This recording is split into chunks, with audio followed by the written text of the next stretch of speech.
속보가 하나 나왔는데 이재명 대표가 연임 도전을 위해서 전대 출마 위해서 21일 금요일입니다.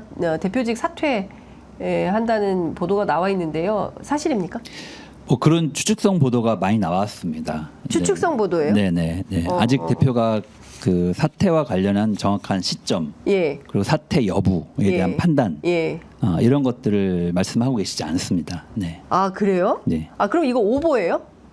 네, 저희가 그렇게 결정된 바가 없습니다. 지금은. 아 그럼 지금 언론은 오보? 그 기사뿐만이 아니라. 그러니까 21일 그 전에도 몇 번 사퇴. 이런 유사한 기사들이 나왔었거든요. 네. 그러니까 21일 대표직 사퇴 이것은 오보라는 거죠? 네, 그렇습니다. 네. 오보다. 그럼 저한테 그러면 비서실장인데. 연임을 하겠다라고 하는 최종적인 의사결정을 주시지 않았고요. 그리고 예를 들면 언제 하겠다라고 하는 말씀을 아직 주시진 않았기 때문에 일단 저 부분은 저희가 확인할 수, 그러니까 그 사실과 다르다라고 일단 말씀을 드릴 수 있을 것 같습니다. 이거 단독이네요, 이것은. 그죠? 왜냐하면 지금 속보가 나왔는데 속보에 대해서 오보라고 말씀을 하셨기 아니라고 때문에. 얘기하고 있습니다. 지금. 그렇군요. 지금 사실이 아니다라고 말씀을 하고 계시는군요. 그러면 두 가지 여쭙겠습니다. 일단 대표직에서 사퇴는 하십니까? 그러니까 사퇴 여부에 대한 의사결정을 일단 하셔야 되는 상황인데요. 저는 개인적으로는 이재명 대표가 연임을 하지 않았으면 좋겠다라는 말씀을 이전에 많이 드렸던 편이고, 그것은 일단 인간적인 측면에서 너무 본인한테 가혹하다. 지금도 이제 너무 경무에 시달리고 있고, 또 재판을 또 일주일에 2번. 4번이라고 그러던데 보도에는. 경우에 따라서는 3번 이제 가신 날도 있고 이렇게 되고 있는데요. 그게 인간적으로 너무 사람한테 피로하게 만들고 고통스러운 그런 과정인 거죠. 아마 윤석열 정권 차원에서도 그런 차원에서 예를 들면 그런 의혹을 이제 그런 일종의 이 사법적 조치들을 하고 있는 게 아닌가 이런 생각이 이제 의심이 들 정도인데요. 하여간 뭐 그런 부분들을 고려했을 때 지금은 좀 충전 그리고 뭐 새로운 예를 들면 구상, 준비 뭐 이런 것들을 필요한 시간인데 다시 또 이제 대표를 하시게 되면 사실은 최전선에서 계속 싸워야 되거든요. 그것이 주는 어떤 피로감 그리고 이제 뭐 소모 뭐 이런 것들이 상당할 거기 때문에 참 그런 부분에서 좀 걱정이 많이 되는데 현재 돌아가는 상황이나 여러 가지 이 국내 정치 또 여러 가지 한반도를 둘러싼 상황 이런 것들을 종합해 보면 이재명 대표의 리더십이 필요한 상황으로 가고 있는 것 같다. 그것을 외면할 수 없는 상황으로 좀 보여진다라고 하는 생각이 점점 많이 들고 있습니다. 아마 이제 그런 것들 종합적으로 이제 판단해서 이재명 대표가 이제 결정을 하시지 않을까 싶고, 저는 이 사퇴 시점 만약에 결정을 하신다고 하면 언제 그럼 사퇴할 거냐에 대한 문제는 그 다음 문제일 것 같은데요. 그거는 아마 이제 전대 준비와 관련된 여러 가지 준비 체계가 만들어지고 그리고 거기서 이제 일정이 정해지면 그런 것들을 고려해서 이제 판단하시게 되지 않을까 이렇게 생각을 이제 하는데요. 아직 최종적인 결정을 하시는 단계는 아니다 이렇게 볼 수 있습니다. 그러니까 이재명 대표가 그러니까 두 가지인데 연임을 하기로 최종 결정한 것은 아니다. 네, 그렇죠. 이렇게 봐야 되나? 그런 가능성이 높아지고 있는 건 제가 보기에는 사실인데. 그런 정황은 이제 그런 높아지고 있는 것 같고 여러 가지 상황은. 근데 아직 그런 부분들에서 최종적으로 뭐 회의를 통해서 의사 결정을 하거나 그것을 이제 표현하시거나 이렇게 하신 적은 없다. 근데 이런 보도가 계속 나오는 것은 사실 주변에서 누군가 이런 얘기를 하기 때문에 기자들이 아마도 받아서 쓰는 자꾸 물어보는 거거든요. 언제 하시냐, 한다면 언제쯤 하시지 않겠냐. 뭐 이런 지난주에 한다는 얘기도 있었거든요. 한번 기사 있었는데 뭐 그런 상황입니다. 그러니까 이런 오보가 계속 나오는데 이 오보를 막기 위해서라도 이재명 대표가 분명한 본인의 판단과 입장을 좀 언론에 표명할 필요는 있지 않을까요? 뭐 그거는 생각이 정리가 되고 결정이 이제 이재명 대표 스스로는 완료가 어떤 되면 생각인가요? 뭐 언제라도 그런 입장은 전달하시겠죠.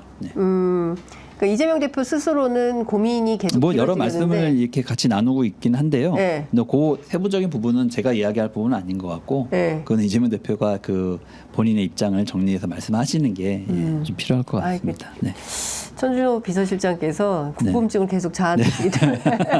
자, 그럼 5대5, 6대4 한다 안 한다. 6대4, 7대3, 8대2, 9대1 어떻게 됩니까? 좀 지켜보시죠. 아니 그래도 뭐 근사치를 하나 말씀해 주시면 저희가 제목 뽑는데 큰 도움이 될 것 같습니다. 좀 지켜보시기 바랍니다. 네. 지켜본다는 제목이 안 돼요. 예를 들면 어떻게 하셔야 될 부분에 대한 부분이기 때문에 그걸 제가 이야기하는 것은 적절치는 않은 것 같습니다. 본인의 결심과 판단이 필요하기 때문에 그렇죠. 그렇다. 연임하지 않을까요? 연임 가능성이 높다는 게 민주당의 중론인 것 같고 본인도 사실 희망한다라는 얘기를 제가 듣기는 했는데 뭐 비서실장님을 통해서는 그것이 아니다라는 말씀을 하시니까 네, 제가 예전에 그 우리 비례대표 제도 결정하는 과정을 한번 그때 이제 이재명 대표랑 같이 옆에 있으면서 많이 이제 봤는데요. 중요한 결정을 할 때일수록 쉽게 판단하시지 않고 의견을 다양하게 이제 듣습니다. 이제 당시에 이제 연동형을 지지하는 사람들을 만날 때는 병립형의 관점에서 질문을 많이 하고 또 병립형을 지지하시는 분들을 만날 때는 연동형의 입장에서 질문을 이렇게 많이 하거든요. 그러면 어떤 사람들은 이재명 대표 입장은 병립형이야, 어떤 사람은 연동형이야, 막 이렇게 토론회가 있었거든요. 그렇게 해서 종합해서 판단을 이렇게 연동형으로 했었어요. 어떤 결정이 우리 총선 승리를 위해서 또 우리 당을 위해서 대한민국을 위해서 좋은 결정인지를 최종적으로 판단하시더라고요. 그래서 중요한 결정일수록 사람들의 의견을 최대한 많이 들어서 하시는 스타일이다. 뭐 이번 사안이나 이런 것도 여러 의견들을 많이 듣고 계신 것 같고 또 본인도 숙고를 하시고 계신 것 같고 어떤 결정을 하던 간에 그걸 했을 때 당당하게 자신의 입장을 밝히고 뭐 이야기하실 수 있도록 생각을 정리하고 계신 과정이기 때문에 생각이 또 정리만 딱 되면 그 다음에 추진력은 정말 정광석화 같습니다. 그 얼마 전에 김영진 의원이 이재명 대표 연임 문제에 대해서 사실 본인이 이제 7인의 멤버 중에 하나지만 직격을 한 적이 있습니다. 김영진 의원의 그런 주장은 이재명 대표가 어떻게 들으실까요?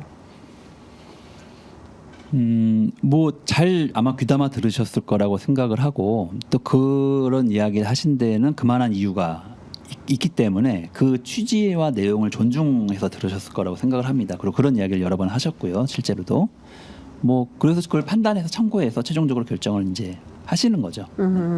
근데 말씀하신 대로 지금 그 이재명 대표 말고 별다른 대안이 잘 안 보인다라는 게 민주당 내부의 중론이기도 한 것 같거든요. 네, 그만큼 총선 승리에 대한 무게감이 큰 것 같습니다. 이번에 저희가 잘해가지고 승리했다고 생각하는 의원들은 거의 없는 것 같습니다.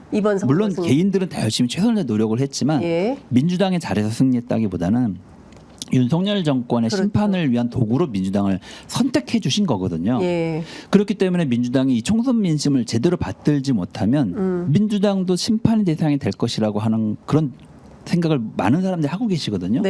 그러면 이 총선을 승리로 이끌었고 그런 총선 민심을 제대로 잘 실현해 나갈 사람이 누구냐, 그 지도자가 누구냐라고 생각했을 때 아마도 이재명 대표에 대한 생각들을 이재명 대표에 대한 친소관계와 상관없이 많이 먼저 떠올리시는 것 같고요.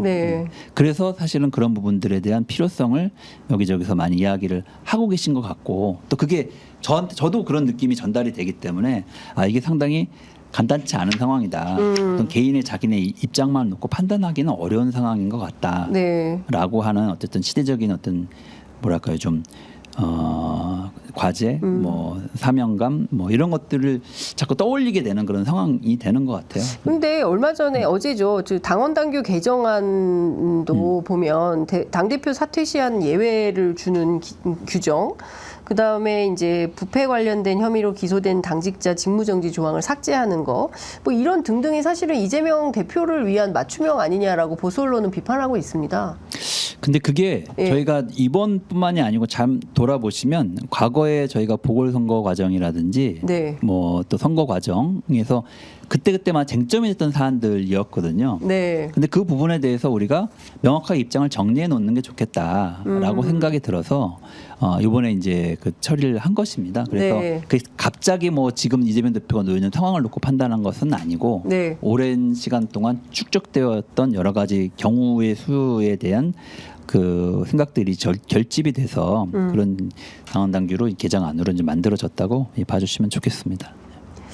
그 오랫동안 이재명 대표하고 함께 일을 해왔기 때문에 누구보다 이재명 대표의 그 마음을 잘 읽을 수 있는 능력이 있으실 거라고 생각하는데 종국의 이재명 대표가 어떤 방향으로 선택할 걸로 전망하세요? 글쎄요, 제가 뭐 이재명 대표 생각을 잘 읽을 수 있는 능력을 갖고 있다고 생각하지 않고요. 비서실장인데. 네, 그렇지는 않고 이재명 대표가 어떤 과정을 거쳐서 의사결정을 하고 또 어떤 판단을 하는지 이런 거는 이제 저희가 옆에서 보면서 짐작을 할 수가 있죠. 그래서 네. 최종적인 판단과 결정은 종합적으로 이재명 대표가 이제 하시는 거니까 뭐 그것을 네. 짐작은 할 수 있지만 그것을 가장 잘 알 수 있다. 이건 전혀 그렇게 생각하지 않습니다. 그건 좀 너무 지나친 얘기이실 것 같고 네. 다만 지금도 그렇게 심사숙고해서 의견을 좀 듣고 결정에 가시는 과정에 있고 뭐 그런 결정을 아마 하면 이야기를 하고 또 그 결정에 따른 이제 실행은 정말 정광석과 같이 이렇게 하시게 되지 않을까 이렇게 생각을 합니다. 애완견 발언은 어떻게 보십니까? 그거는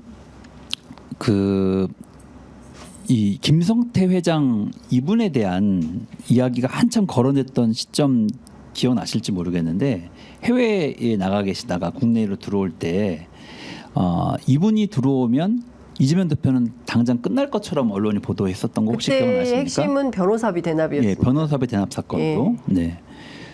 그리고 그분이 한국에 들어올 때 생중계도 하고 막 그랬어요. 그랬어요. 기자들이 갔어요. 네. 한국에. 그리고 거의 뭐 일주일 넘게 상당히 오랜 기간을 계속 보도하면서 그때 김성태 회장은 조폭으로 막 비유하고 뭐 완전히 뭐 이렇게 했던 사람. 조폭, 네. 주가 조작. 그래서 그런 사람과 어울려서 예를 들면 변호사비를 대납받은 그런 사람으로 이재명 대표를 악마화했고, 근데 그분이 한국에 들어와서 그 다음에 그 사건 어떻게 됐나요? 뭐 유효해야 아무것도 아닌 것으로 됐습니다. 이재명 대표와 전혀 무관한 사건이었습니다. 이 변호사비와 관련된 여러 가지 그 의혹을 만들었던 그 사건 자체도. 네. 근데 그것을 확인도 하지 않고 제대로 비판적으로 검토도 하지 않고 그때 언론이 막 보도했거든요. 근데 그 뒤에 그러면 그렇게 됐으면 그에 대해서 사과라도 한마디 하든지 우리 보도 태도가 문제가 있어야하는지 이야기를 하든지 했었어야 되는데 저는 전혀 그런 게 없었다.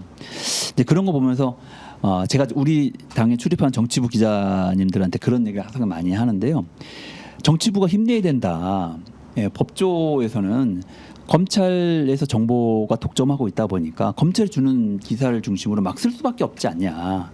그러면 적어도 그것을 이 민주당 출입 기자인 정치부 기자한테 한번 확인해서 쓰라고라도 정치부에서는 얘기해줘야 된다. 한동안 지면에 이재명 대표에 대한 기사가 나가는데 정치부가 기사를 쓰는 게 아니라 법조 기자들이 기사를 다 썼어요. 검찰 기자들. 네. 그러면 적어도 기사 쓸 때 사실관계를 확인하라고 정치부 기자들한테 한번 물어보고 쓰라고 내부에서도 좀 얘기를 좀 해라.